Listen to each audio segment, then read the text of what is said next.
Irmãos, a paz do Senhor, amém.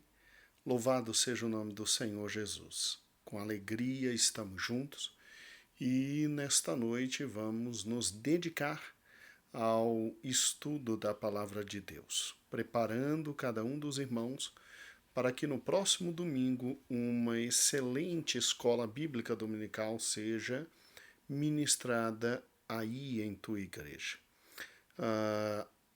Nós estamos gravando hoje, sexta-feira à noite, em razão de muita atividade essa semana.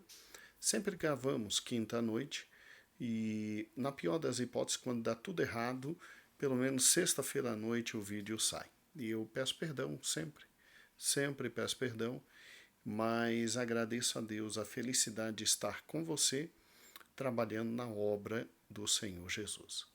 Vamos então para a terceira aula da nossa lição número 2, Brilha a Luz na Suíça. Nós vimos, obviamente, a questão do brilhar da luz na Alemanha, e a luz agora chega na Suíça, e hoje nós vamos ver a luz chegando na Suíça de fala francesa. Amém?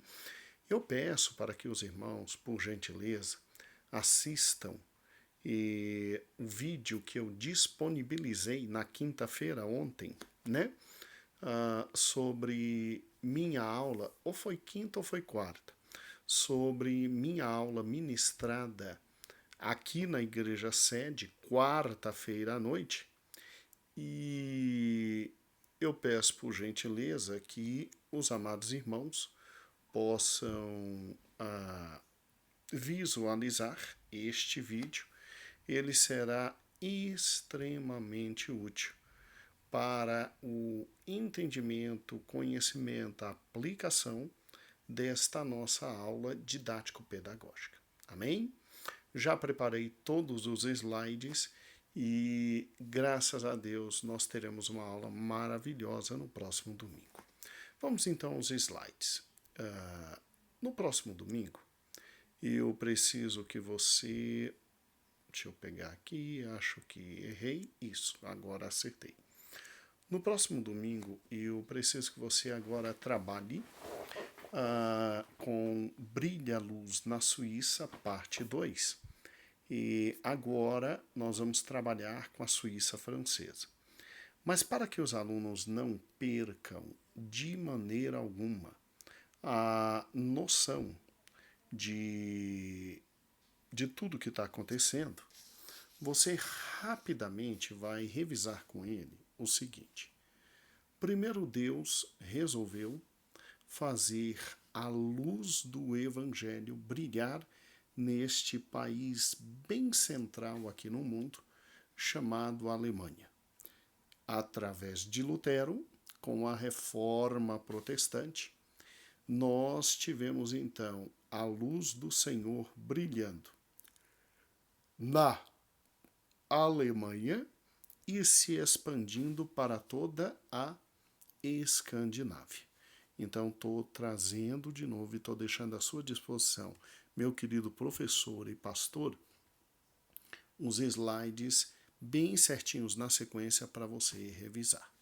Só que, ao mesmo tempo em que Deus trabalhava ali na Alemanha e na Escandinávia, através de Lutero, de forma também concomitante, Deus usou um personagem chamado Zwingli para fazer sua luz brilhar aqui nesse pontinho verde do mundo que está abaixo da Alemanha, que é a Suíça.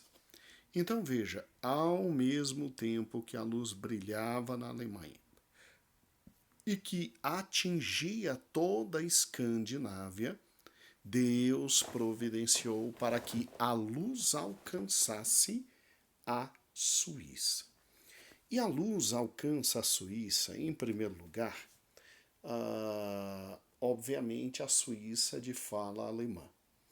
O fenômeno da luz de Deus alcançar a Suíça foi um dos mais extraordinários da história cristã. E aí você rapidamente recorda com eles a dificuldade, meu amado professor, de alguma forma a luz de Deus ter alcançado a Suíça. A Suíça era o país em que menos se esperava uma produção do evangelho ali, por quê? Por uma razão simples. Primeiro, a estrutura política. A Suíça era dividida em cantões, como se fossem os nossos estados membros hoje do Brasil. A Suíça tinha cantões, só que cada cantão tinha o seu poder legislativo próprio, poder executivo próprio e o seu próprio poder judiciário. Então, isso dificultava muito qualquer possibilidade do vicejar, do crescer, do evangelho naquele país, por uma razão simples, absolutamente simples. Cada cantão com suas leis próprias, cada cantão com seu poder executivo próprio e poder judiciário próprio, tornava muito difícil uma vida social inteira na própria Suíça, porque já bastava só o conjunto de leis para tornar dificílimo o fato de você sair de um cantão e ir para outro e pregar o evangelho. Pregar o evangelho. Além da estrutura política complicada, você ainda tinha as dificuldades linguísticas. Dificuldades linguísticas. Ou seja, veja que a parte vermelha da Suíça designa todas aquelas localidades em que você tem, aqui na Suíça, a querida parte com fala absolutamente alemã. A parte azul, você tem a parte da Suíça com fala francesa. E a parte verde, você tem a parte da Suíça com fala italiana. E a parte laranja, você tem a parte da Suíça com fala romanche, que é um dialeto do latim que vinha desde a época clássica, do Império Romano. E aí isso obviamente trazia dificuldades e barreiras absolutamente linguísticas, o que poderia tornar muito mais difícil, como realmente tornou, a propagação do evangelho nesse país. Basta te dizer que, por exemplo, você tem aqui Zurique, onde Zwingli desenvolveu a grande reforma protestante. É óbvio que o alemão falado em Zurique não é o mesmo alemão falado, com certeza, em Berna, aqui do lado, tá vendo? Não é o mesmo alemão.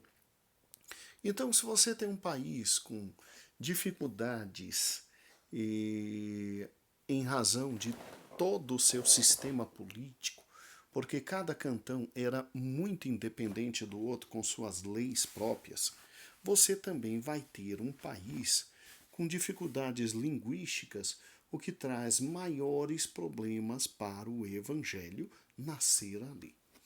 Além disso, então veja, você não deve pensar que o fato de essa parte vermelha ser toda alemã facilitaria a divulgação do evangelho nos cantões alemães. Não, meu amigo. E os dialetos? E os dialetos? Você sabe perfeitamente, meu querido e prezado discente e professor, você sabe perfeitamente que os dialetos não são simples. Há expressões que no Nordeste brasileiro são usadas e que a gente não entende aqui no Centro-Oeste. Há expressões que nós do Centro-Oeste falamos e os nordestinos não compreendem na sua plenitude. Você já imaginou o que era então a Suíça em 1500, com essa mistura de línguas, era praticamente uma Babel, né? Era praticamente uma Babel. Aqui você tem a língua alemã, aqui você tem a língua francesa, aqui você tem o italiano e aqui você tem um latim quase que semi-morto da época do Império Romano. Então, a dificuldade para o evangelho nascer ali seria muito grande. Fora ainda as dificuldades geográficas. Quando você pensa nas dificuldades geográficas, você está pensando no relevo.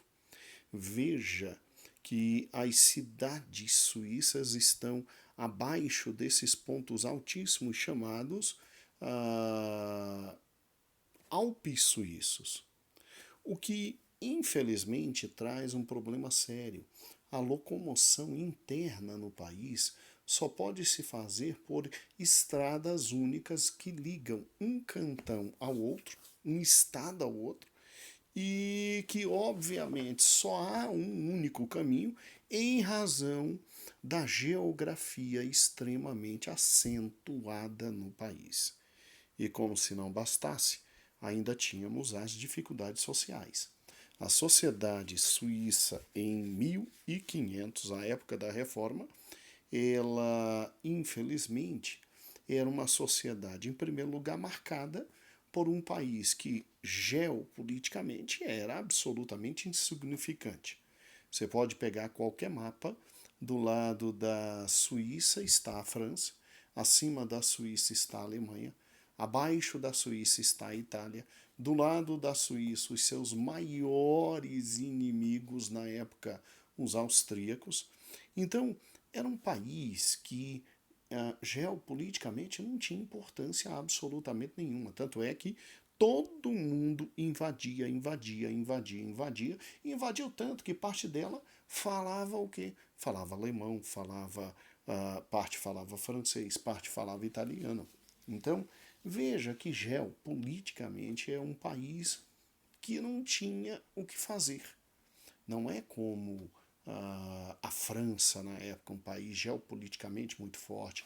Não é como a Espanha, na época, outro país geopoliticamente muito forte. Portugal, que nesse momento estava brigando com a Espanha por descobrir outros países e fazê-los colônia para poder explorar. Não, a Suíça, coitada, era um nada, né?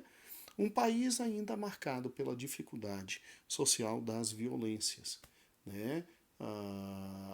Infelizmente, de um canto ao outro na Suíça, você tinha muito roubo, muita gente, uma matando a outra, um país faminto, e isso gerava toda a viabilidade de um país violento. Eu brinquei da última vez que te mandei um vídeo, um áudio, aula complementando, né? E eu até brinquei com você que o Rio de Janeiro seria um local muito seguro diante da Suíça dessa época. Ainda temos um país marcado pela miséria. A miséria era tão grande, irmãos, tão grande, que os jovens em 1500, 1500, 1550, os jovens suíços vendiam suas forças para se tornar seu corpo, vendia seu corpo para se tornar mercenário, e através do dinheiro eles se tornavam soldados que iam defender as guerras de quem lhes pagasse lhes pagasse mais. Então você tem uma sociedade absolutamente marcada pela violência, insignificância geopolítica, miséria e o pior, quem poderia fazer alguma coisa naquele país ainda não faz absolutamente nada. Por quê? Porque infelizmente é um país marcado pela decadência da igreja. Decadência da igreja. Não faltavam catedrais ali, não faltavam igrejas, mas era um país marcado pela decadência. Eu te pergunto, qualquer jovem suíço que ali vivesse ia querer com certeza fazer o que qualquer jovem brasileiro hoje deseja fazer: sair do país ir morar num país decente e que morra o país violento de onde ele está vindo. Mas Deus toca no coração deste homem, deste jovem, este homem chamado Ulrich Zwingli, e Deus, após tocar no coração dele, levanta este homem no mesmo momento histórico em que levantou Lutero, no mesmo momento histórico, para Lutero fazendo a revolução, Lutero fazendo a reforma protestante no norte da Alemanha e no norte de toda a Europa, na Escandinávia, e ele atingindo o sul da querida Europa. Ulrich Zwingli é levantado por Deus para esse grande trabalho. É lógico, os dados dele já estudamos. Ele é alguém absolutamente, completamente preparado para o ministério e ele começa o seu trabalho em 1506, servindo como sacerdote em Einsiedeln, eu acho que o nome é esse, né? Einsiedeln, e depois ele vai para Zurique e de Zurique ele consegue fazer um grande movimento protestante. Através dos debates, ele vai conquistando cada um dos cantões suíços de fala alemã, como nós já estudamos, e se não é a atuação do Papa na época, junto com os suíços chamados de suíços da montanha, homens da montanha, Zwingli tinha conquistado toda esta parte vermelha aqui de fala alemã para o protestantismo. Veja aqui no quadrinho azul, como eu já te indiquei, como você já ministrou, aqui em cima está a Alemanha, do lado a Suíça, e abaixo a Suíça e do lado a Áustria. E para você ter uma ideia, essa partezinha aqui é exatamente essa aqui, tá vendo? E o que aconteceu? Por que estou te mostrando isso?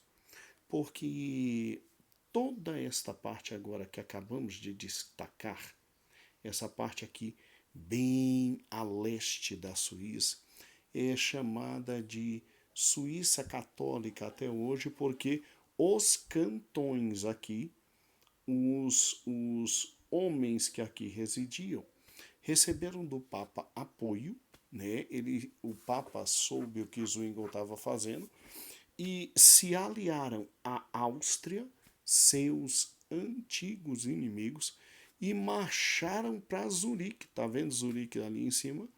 Destruindo praticamente Zurique de surpresa, e assim morre Zwingli em 1531 e infelizmente a reforma protestante não conseguiu atingir todos e absolutamente todos os cantões de fala alemã. Agora, Deus deixaria então a reforma na Suíça só na parte vermelha? Não. Deus iria atingir no momento correto a Suíça de fala francesa.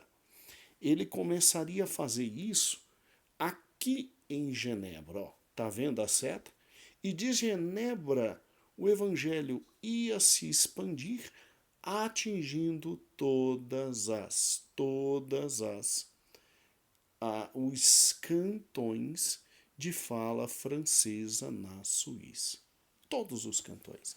Então veja, meu amado professor, que até aqui eu só revisei.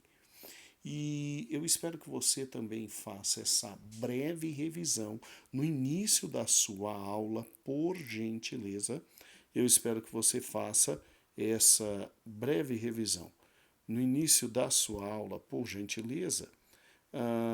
Para quê? Vamos juntos.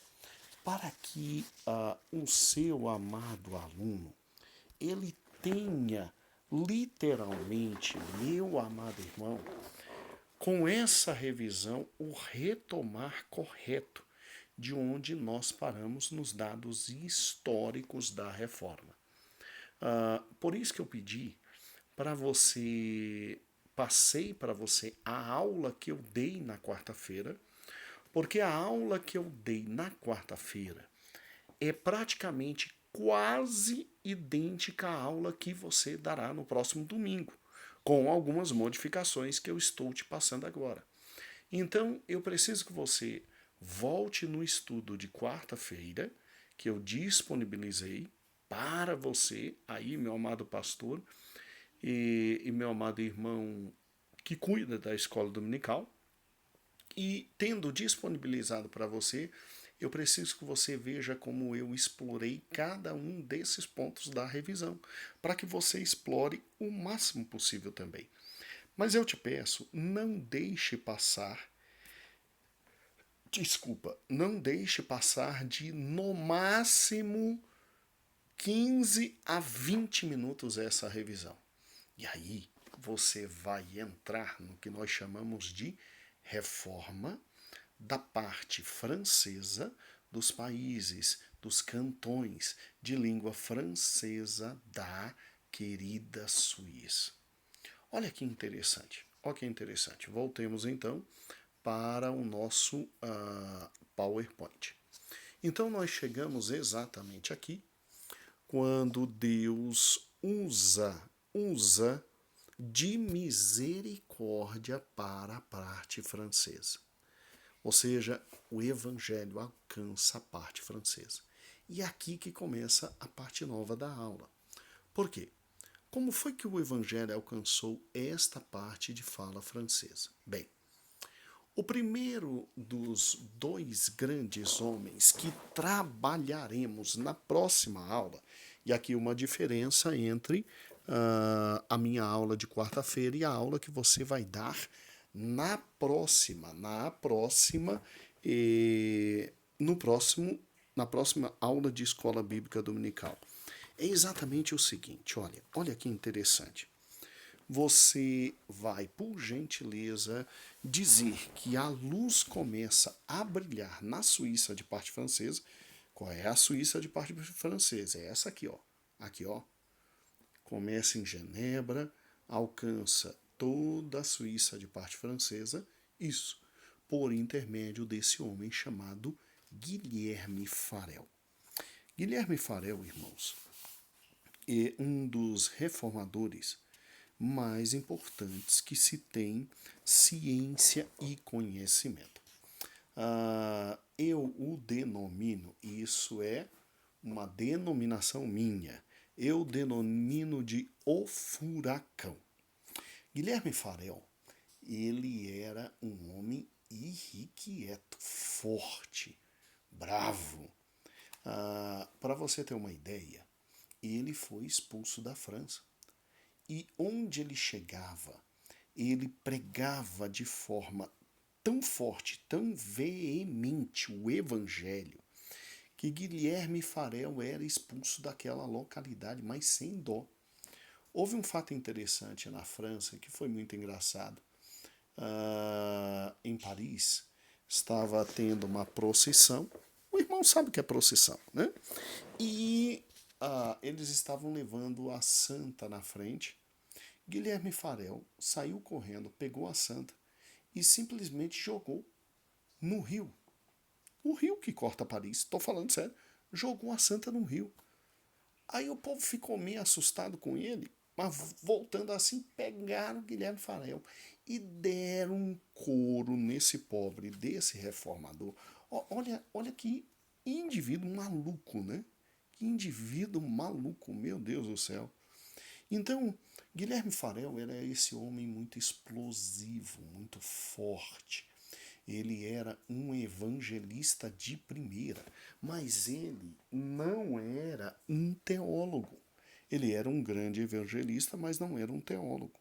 E aí, o que aconteceu? Bem, eu preciso que você, em primeiro lugar, fale de Guilherme Farel e depois de Calvino, porque o homem que, em primeiro lugar, amou a Suíça de fala francesa para pregar o evangelho ali dentro foi esse homem chamado Guilherme Farel. Inclusive, Calvino não queria nem a pau trabalhar como pastor, ajudar Farel ali. Foi depois de uma insistência, de um fato que veremos já já, é que tudo aconteceu. E Guilherme Farel foi aquele que estabeleceu a reforma em Genebra. Ele começou a reforma em Genebra. Ele lançou os pilares da reforma em Genebra. E Genebra é muito importante porque ela se torna, na época, praticamente a grande cidade protestante no mundo. E dali se estabelece um centro avançado de missionários e de estudos protestantes, cristãos protestantes. É muito interessante e eu preciso que nesse ponto da aula você pegue com o seu aluno a sua revista na página 14 e na página 15. E veja que na página 14, Brilha a Luz na Suíça de fala francesa, você tem em primeiro lugar Guilherme Farel. Guilherme Farel. Você tem a 3.1 informações sobre Guilherme Farel. E eu gostaria muito, muito, muito, muito que você passasse estas informações para o seu aluno. Veja que homem forte foi Guilherme Farel. Ele simplesmente é expulso da França.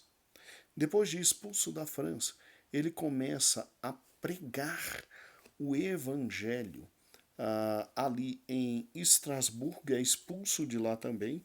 Depois ele vai para Genebra e lá ele fica, consegue convencer Calvino a ficar com ele. Aí os dois são expulsos de Genebra e Guilherme Farel com Calvino vão exatamente a Estrasburgo, né? E lá ficam com Thomas Butzer, né? Thomas Butzer, outro grande, grande homem de Deus. E aí depois Guilherme Farel e Calvino voltam a Genebra para poder estabelecer de forma completa o reino de Deus. Eu quero pedir encarecidamente, se você puder, nesse ponto aqui, olhar para o seu aluno e dizer assim: olha, vamos conhecer um pouquinho desse homem, Guilherme Farel. Aí você pega e pede para ele abrir a revista, porque faz um bom tempo que ele não abre essa revista, e você leia, por gentileza, do ponto 3.1 até o ponto 3.2. Ou seja, é uma página e pouquinha só da revista. E o que está aqui vai falar de forma muito boa e específica sobre Guilherme Farel. Sobre Guilherme Farel. Muito bem. Guilherme Farel foi quem estabeleceu as bases da reforma na Suíça francesa. Agora, é lógico que ele sabia que sozinho não ia conseguir. Aí ele conta com a ajuda preciosa de um dos maiores gênios do evangelho em todo o tempo, chamado Calvino. Só que para ele conseguir o auxílio de Calvino, conta a história, que Calvino, obviamente, teve que fugir da França quando aceitou o cristianismo, quando se converteu ao protestantismo. Ele foge da França. O intento dele era ir para Estrasburgo, estudar, escrever. Ele era um homem voltado aos estudos. E aí ele passa uma única noite em Genebra, que ele teve que dar uma volta porque a estrada direto da França para Estrasburgo estava fechada. Então ele tem que passar em Genebra, dar uma volta para depois subir. E é nesse momento que Farel consegue confrontar Calvino e consegue que Calvino fique em Genebra ajudando os trabalhos. Eu tenho uma imagem aqui, que é a próxima, da conversa de Calvino com Guilherme Farel. Você pode ver que não foi uma conversa muito simples. Farel disse, olha, Calvino, nos ajude, fique aqui em Genebra, para que possamos estabelecer a reforma protestante. Calvino, educadamente, agradeceu e disse que não queria porque queria subir a Estrasburgo para continuar os seus estudos. Está vendo aí na figura a mão de Farel e Farel falando com Calvino e a cara de assustado de Calvino? Pois é, Farel, Guilherme Farel, olhou para Calvino e disse o seguinte: então Deus vai te amaldiçoar. Estou falando sério. Deus vai te amaldiçoar. Você não quer ajudar o evangelho, você não quer fazer a obra de Deus, então Deus vai te amaldiçoar, vai amaldiçoar a tua paz. Deus vai cobrar de você. Calvino ficou com tanto medo que Calvino resolveu ficar em Genebra ajudando Guilherme Farel em toda a reforma protestante. E aí, irmãos, nós ganhamos muito. Por quê? Porque entra em cena, louvado seja o nome do Senhor, um dos maiores gênios que nós já tivemos no protestantismo.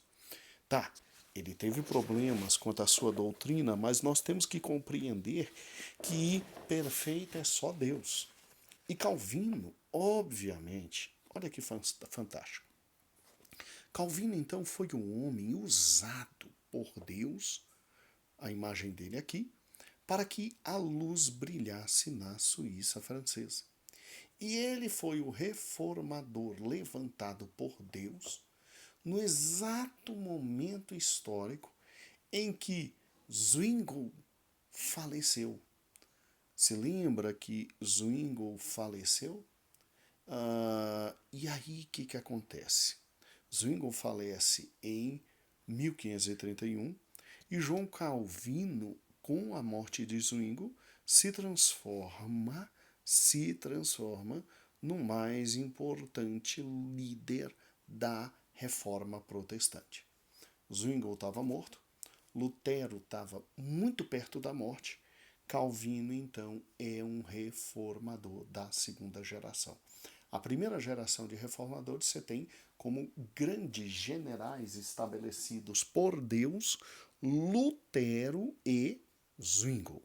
Agora que nós vemos a vida de Lutero se esvair, a vida de Zwingli se esvair, Deus levanta, louvado seja seu nome, a João Calvino para poder proceder à liderança da reforma. Ele nasce em 1509, coloquei todos os dados aqui para você não precisar decorar nada, tá tudo aqui nos slides para você aproveitar. Ele nasce em 1509 em Noyon, né, ali na parte noroeste da França, tá ok? Ele estuda em primeiro lugar humanidades em razão do seu pai, né? Seu pai queria que ele estudasse humanidades, e aí ele estuda humanidades, e seu pai desejava que ele estudasse direito, e ele vai fazer direito em Orleans, né? Orleans. Aí o que acontece? O pai dele morre e ele vai fazer o que ele mais quer na vida, ele abandona o direito e ele retoma os estudos de humanidades, escrevendo inclusive a sua primeira obra, que não teve sucesso nenhum, Tratado de Sêneca, né? Em homenagem a esse grande intelectual romano Sêneca. Aí em 1533, ou seja, 2 anos após a morte de Zwingli, 2 anos após a morte de Zwingli, ele se converte. E ele se converte e obviamente começa a ser perseguido em Paris e ele foge de Paris.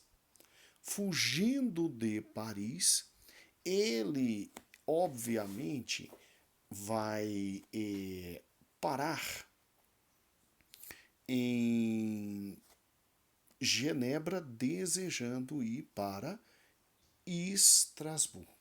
Em 1533, ele se converte, mais ou menos em 36, 37, ele foge, chega ali na Basileia, E da Basileia ele queria ir para onde? Para Estrasburgo. Só que a passagem estava fechada, não tinha como passar, e aí ele tem que dar a volta. E ele dá a volta por Genebra para dar a volta ali embaixo, na parte sul, e subir até Estrasburgo. Foi nesse momento, em 1536, que ele encontra Guilherme Farel, que o convence, praticamente colocou muito medo nele, que o convence a ficar em Genebra. Muito bem. De 1536 a 1538, Guilherme Farel e João Calvino trabalham em Genebra para transformá-lo em protestante, só que eles são expulsos de Genebra. As autoridades civis expulsam eles de Genebra e eles vão correndo se refugiar em Estrasburgo. Indo se refugiar em Estrasburgo, lá ele fica de 1538 a 1541 e ele passa 3 anos de muita felicidade em Estrasburgo. Por quê? Porque ele vai pastorear uma igreja de refugiados franceses nesta cidade. Ele sempre participa de conferências sobre a reforma com Martin Butzer. Ele leciona na academia de John Sture, se casa com Idelete, uma viúva de um pastor anabatista, e escreve diversas obras, inclusive melhorando sua obra máxima e grande obra, que são as Institutas. E aí, em 1541, por incrível que pareça, olha que interessante, a cidade que o tinha expulsado o traz de volta. Porque os líderes da cidade disseram, olha, só quem consegue dar jeito em Genebra é Calvino. E Calvino, ao retornar a Genebra, aí ele estabeleceu as regras do jogo. Disse o que queria, disse o que não queria, e as autoridades civis e eclesiásticas se subordinaram à vontade dele, e ele estabelece em Genebra simplesmente uma cidade com estrutura cristã político-administrativa. Irmão, Genebra era fantástica. Genebra foi a primeira cidade quase que absolutamente protestante, mas regida por protestantes. Então, uma cidade fantástica. Ali ele se torna cidadão, porque ele é francês, ele não é suíço. Ele é francês, Calvino. E ele funda a Academia de Genebra, que era a escola de Genebra, porque Calvino, como Lutero, acreditava muito na educação, para que os genebrinos simplesmente tivessem uma educação cada vez mais fortalecida. Ele queria que todos os suíços de fala francesa escrevessem, lessem, entendessem e fossem alfabetizados, fossem intelectualizados e fossem, obviamente, evangelizados. Essa escola aqui em Genebra se tornou o mais importante centro cristão, de conhecimento cristão nessa época, e daqui saíram missionários para o mundo inteiro. E acreditem, daqui saiu um missionário para vir para o Brasil, e os primeiros missionários que pisaram aqui no Brasil eram alunos da Escola Dominical de Calvino. Da Escola Dominical de Calvino, que funcionava aqui nesta academia. E, obviamente, depois dele trabalhar intensamente, ele morre em 27 de maio de 1564. Sobre Calvino, é óbvio que a gente tem a primeira grande experiência junto dele, Lutero. Você tem a primeira grande experiência de uma cidade protestantizada, ou seja, o que Calvino trouxe para Genebra? Bem, você sabe perfeitamente que quando a luz chega, a luz brilha de forma tão intensa, tão intensa, tão intensa, que se você parar e pensar, será que seria possível estabelecer na Suíça cantões com vida absolutamente próspera e dinamizadas pelo Evangelho? Sim, sim, é absolutamente possível. Isso é tão verdade, é tão verdade, é tão verdade, que depois dos anos que Calvino pregou o Evangelho em Genebra e trabalhou em Genebra, olha o que aconteceu com essa cidade.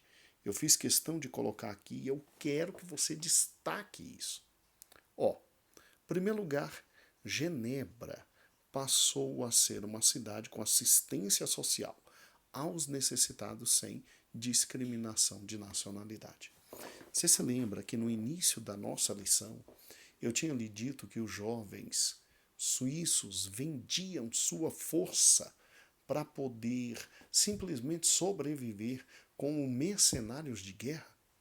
Calvino estabeleceu um sistema de trabalho e de política tão fundamentais e de educação tão revolucionário que necessitados em Genebra tinham como sobreviver com aquele mínimo existencial.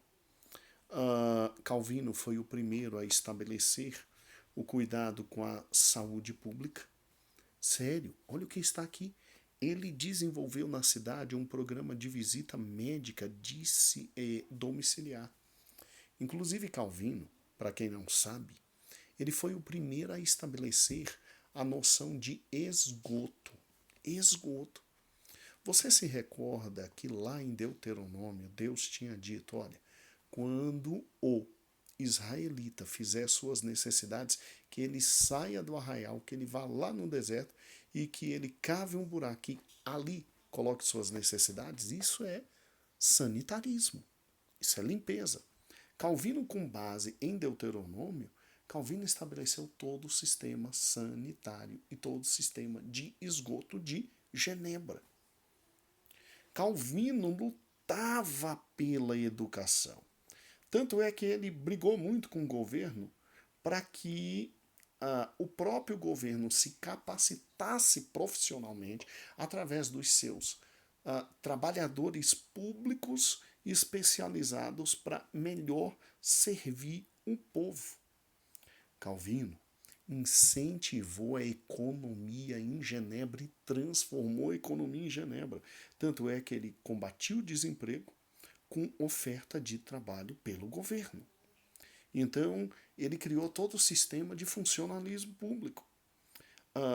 E ainda sistema de amparo social, com amparo a pobres, idosos e desamparados. E muito interessante como ele lutava, principalmente nos sermões, contra o luxo e a opulência dos grandes, dizendo: vocês têm que ajudar seus irmãos mais pobres. E é interessante como simplesmente de todos os reformadores, Calvino ele era o mais simples possível. Para você ter uma ideia, na casa dele, ele recebia todos os estudantes que vinham estudar de outros países, refugiados, correndo, fugidos da perseguição católica, ele recebia todo mundo em casa. Tentava cuidar de todo mundo em casa, até que aquele estudante tivesse condições de simplesmente viver por si. Por isso que ele simplesmente nunca viveu no luxo. Nunca viveu no luxo. Ele tinha uma vida exemplar na simplicidade. Calvino ainda dava dicas de economia dizendo, olha, quem tem dinheiro pode emprestar, desde que empreste com juros módicos. Então, Calvino, ao mesmo tempo que incentivava o trabalho, a produção, ele incentivava aqueles que tinham dinheiro a investir seu dinheiro e ganhar os rendimentos do dinheiro. Olha que homem fantástico. ele atuou economicamente de tal forma que Genebra cresceu de tal forma que seus jovens não precisavam mais morrer em guerras.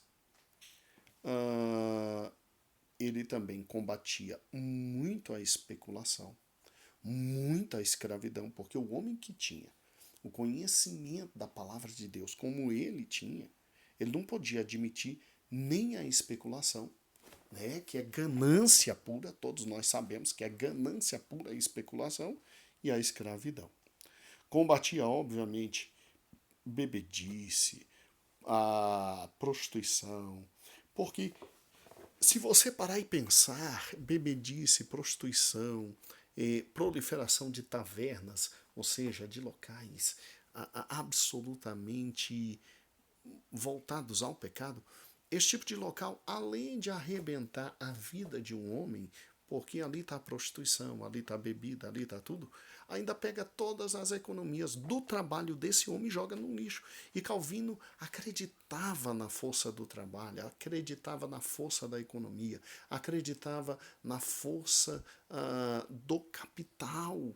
Irmãos, quem trabalha é digno do seu salário e é digno de investir o seu salário. E se de repente ele trabalha e ainda trabalha numa cidade que lhe traz segurança, lhe traz uma economia forte, lhe traz saúde pública, que era o que Calvino estava simplesmente trabalhando e produzindo, então, pelo amor de Deus, Genebra se tornou luz para todos os povos. Luz para todos os povos.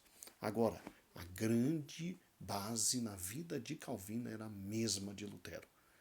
Um esforço fantástico em educar todos, porque quanto mais pessoas educadas, mais pessoas inteligentes, quanto mais inteligentes, mais sábios, quanto mais sábios, mais gente trabalhando, produzindo e trabalhando e Deus abençoado.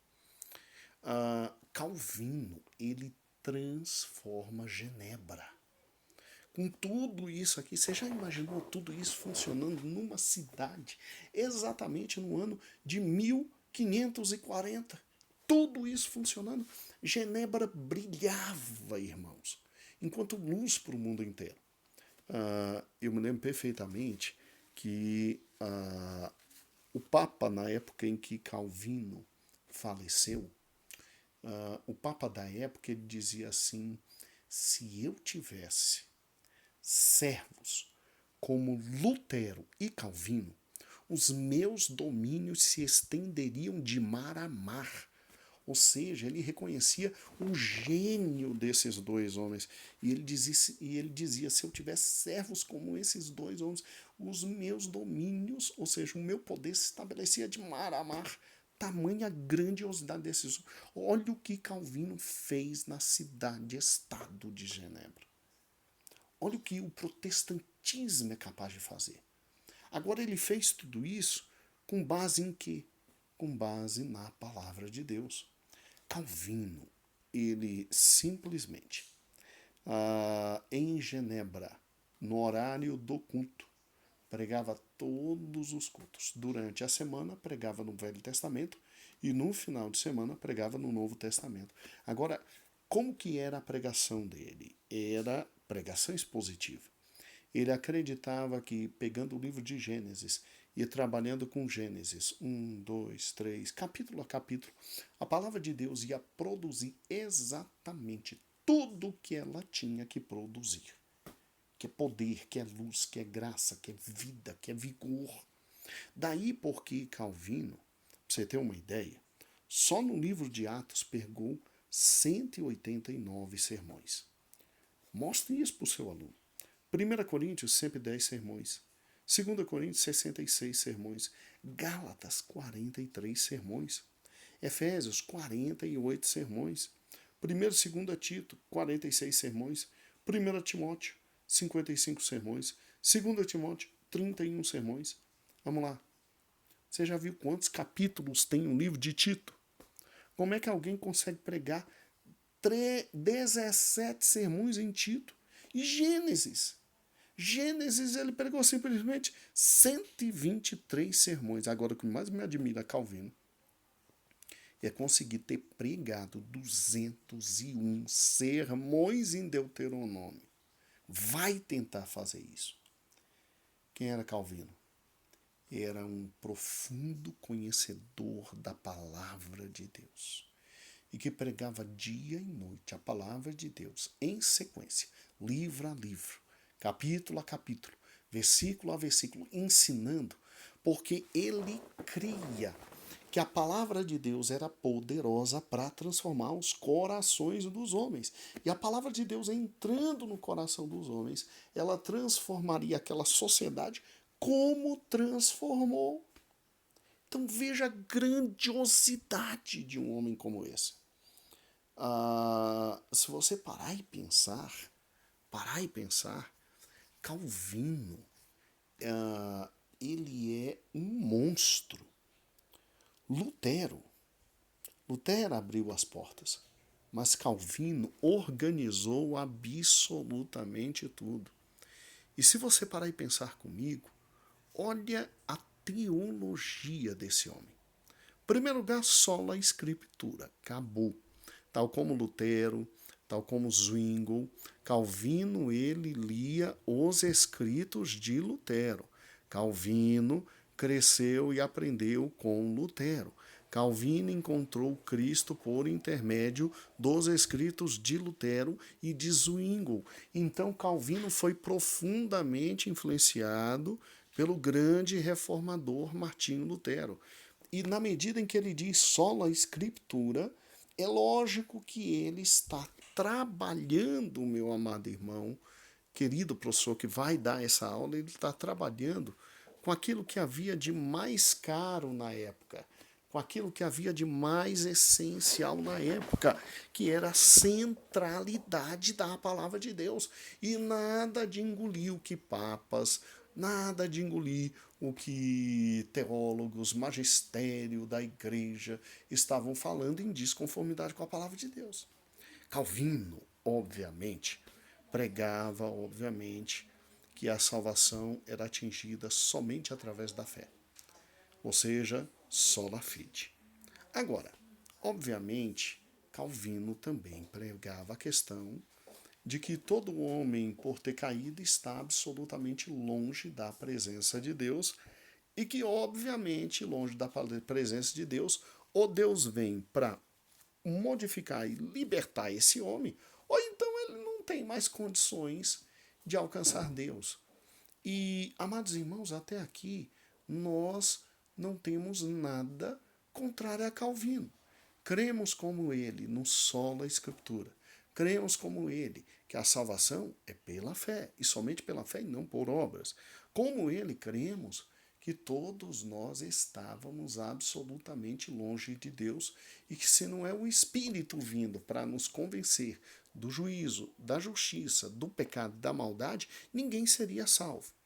Agora, o grande problema de Calvino está aqui. É aqui o ponto que nos separa de Calvino.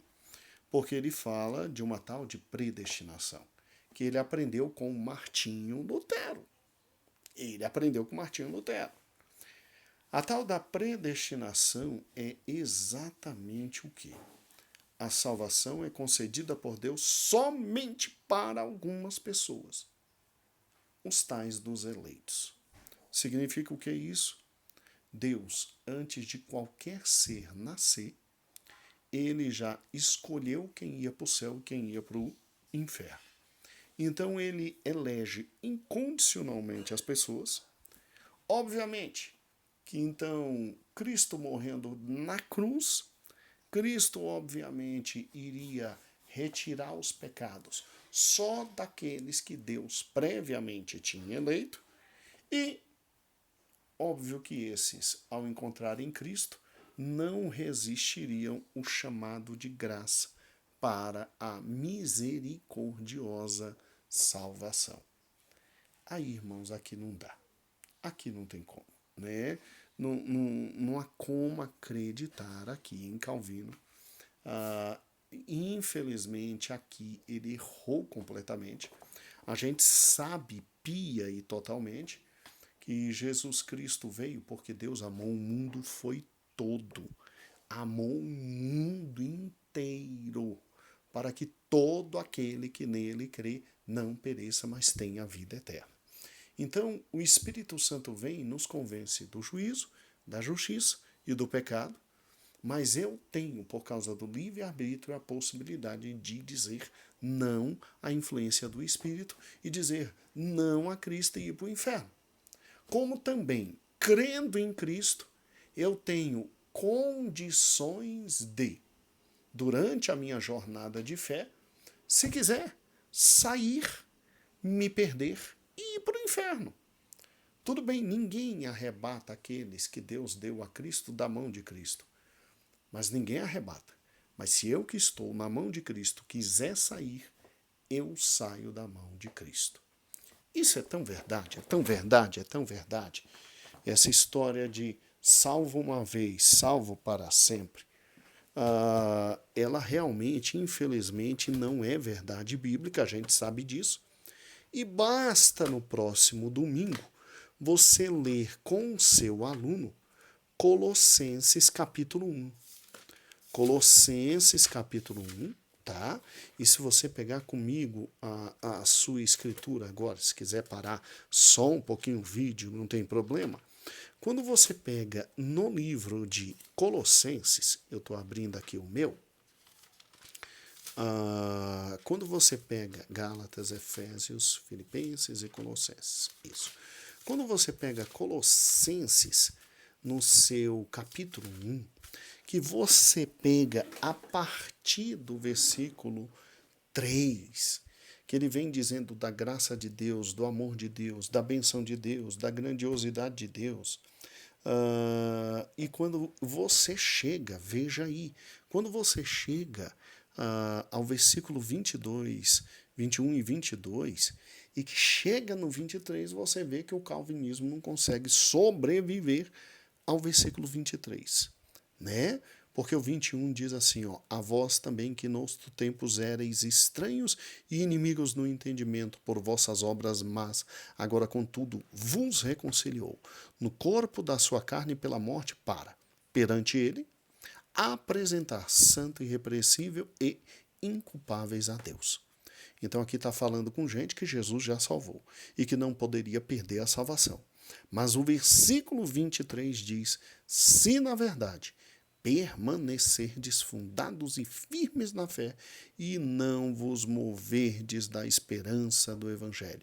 Então é possível eu não permanecer fundado e firme na fé e é possível eu me mover, eu sair da esperança do Evangelho, a qual foi pregada a toda criatura que há debaixo do céu, e do qual eu, Paulo, estou feito ministro. Então, olhe que interessante, sim, é possível perder a salvação. O versículo 23 fala disso e basta um texto como esse para que o calvinismo já caia, para que, infelizmente, caia por terra o calvinismo. Mas Calvino foi um grande reformador. Não é pelo fato dele ter errado na questão da predestinação que a gente vai jogar um homem como esse no lixo.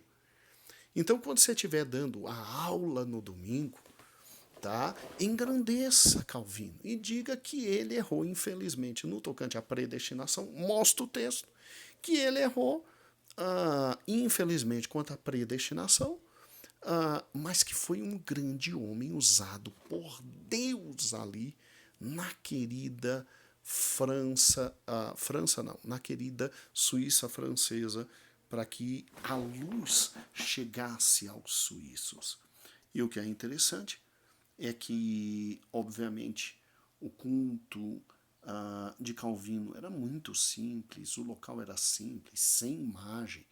Nessa época, na Suíça, os suíços já tinham avançado muito mais que os luteranos na questão das igrejas, das imagens, das velas, das roupas, né? Eles tinham ido muito mais além, até em razão de tudo que Zwingli fez. Todo mundo sabe que Zwingli foi muito mais avançadinho que Lutero. E Calvino, é lógico, que fazia a Santa Ceia, a Eucaristia, a Santa Ceia, e o batismo sem aquela noção de toda a Eucaristia da Igreja Católica Romana. Então, irmãos, vamos juntos. Olha que interessante. Aqui acabam os slides Eu vou voltar agora à minha imagem.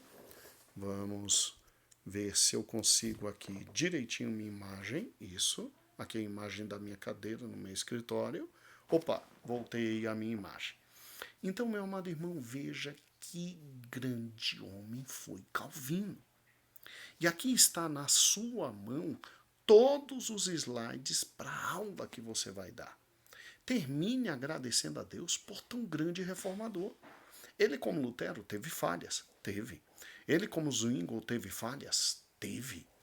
Agora, foi um homem de Deus que entendeu sua chamada no seu tempo e foi usado por Deus para que a reforma protestante não parasse. Porque você tem que entender que, na época que Calvino é Calvino e é o grande líder da reforma protestante, na Alemanha, Lutero já está morto e quem está em seu lugar é Melanchthon. Felipe Melanchthon, que não tem a mesma altura e força de Martinho Lutero. Você tem que entender que na Suíça alemã está morto quem? Outro grande e forte homem, Zwingli. E aí em seu lugar fica o seu genro, que não tem a mesma performance dele, mas Melanchthon e o genro do querido Zwingli continuam a reforma, e Deus agora levanta um homem tão grande quanto Lutero e Zwingli, tá com erros, com falhas, mas tão grande quanto Lutero e Zwingli para continuar tudo aquilo que a reforma conseguiu, agora atingindo populações de língua francesa. A reforma, então, se expande de forma maravilhosa, porque, por intermédio de Lutero e Zwingli, a reforma atinge aquilo que nós chamamos de países de língua alemã, né? Os nórdicos. Por intermédio de Menon Simons, a reforma chega até a Holanda e os Países Baixos. E Menon Simons é um homem de Deus que cuidou dos queridos irmãos anabatistas, né? E, por intermédio agora de Calvino, a reforma atinge países de língua francesa. Ou você acha que o interesse de Deus em guarnecer aquela partezinha pequena da Suíça francesa foi por quê? Porque ali estavam os grandes escritos de Calvino. Porque dali as ideias de Calvino se divulgaram para todo mundo. Todas as cidades-estados passaram a querer ser como Genebra, com alta produtividade, com capitalismo avançado, com pessoas com vida muito boa e os pobres completamente assistencializados pelo Estado, com um Estado cujos profissionais que cuidavam dele eram estados absolutamente voltados ao crescimento, ao desenvolvimento e profissionais públicos fantasticamente preparados e a palavra de Deus no centro, no centro, no centro.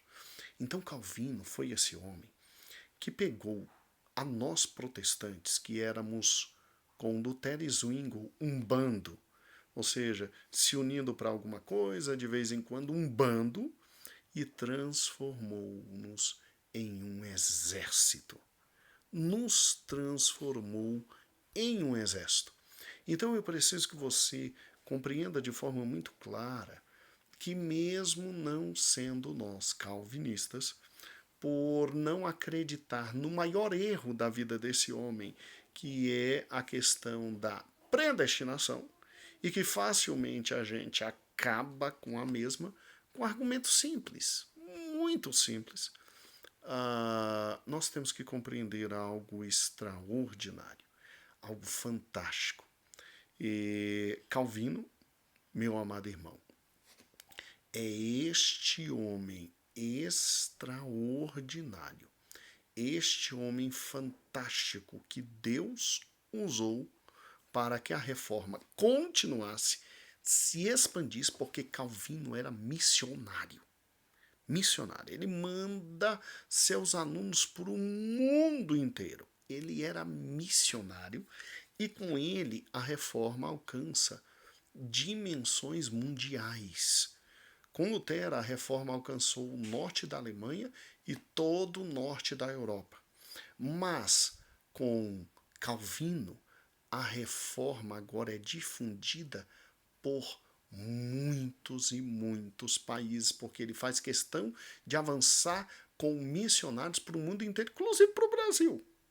Inclusive para o Brasil. Agora eu preciso que você entenda o seguinte. Interessante, né? Calvino foge da França. Você sabia que os escritos de Calvino hoje estão influenciando a França? E estão fazendo a França voltar a ler o Evangelho? E na França a igreja está começando a se levantar de forma como nunca se levantou? Interessante, né? Interessante. Como Deus é Deus e como Deus é maravilhoso. Então, eu espero que você seja extremamente abençoado por Deus no próximo domingo, na sua escola bíblica dominical. Conte a história desse homem maravilhoso de Deus, que infelizmente errou no tocante à doutrina central da salvação, que é a predestinação, mas não tem problema. O trabalho dele enquanto homem de Deus, é maravilhoso. É maravilhoso. E o que eu acho mais lindo de Calvino é que Calvino abandona os seus desejos para servir a Deus. Calvino era um homem que não queria nada com pastoreio de igreja. Calvino queria estudar. Calvino queria escrever livros de teologia. Calvino queria ser um teólogo, um professor no máximo.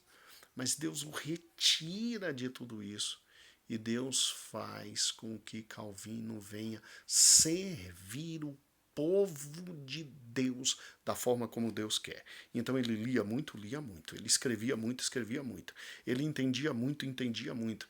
Mas ele teve que renunciar o seu eu e fazer a obra de Deus como Deus o tinha determinado. Que isso sirva de exemplo para nós. Que isso sirva de exemplo para nós, em nada tendo nossa vida como preciosa, senão para a pregação e o Evangelho de Deus. E por que não Calvino? E por que Calvino tinha que, tão inteligente, um pastor me perguntou hoje, né? Como alguém tão sábio, tão fantástico, tão inteligente como Calvino, teve a possibilidade de crer, tadinho, na predestinação. Irmãos, ninguém é perfeito. Ninguém é perfeito. Então eu peço que você, por gentileza, escute minha querida aula, a aula que eu dei quarta, junte com essa aula, pegue os vídeos, uns slides, se quiser botar mais slides, acrescentar mais coisas em sua aula, o faça. E olha, de coração,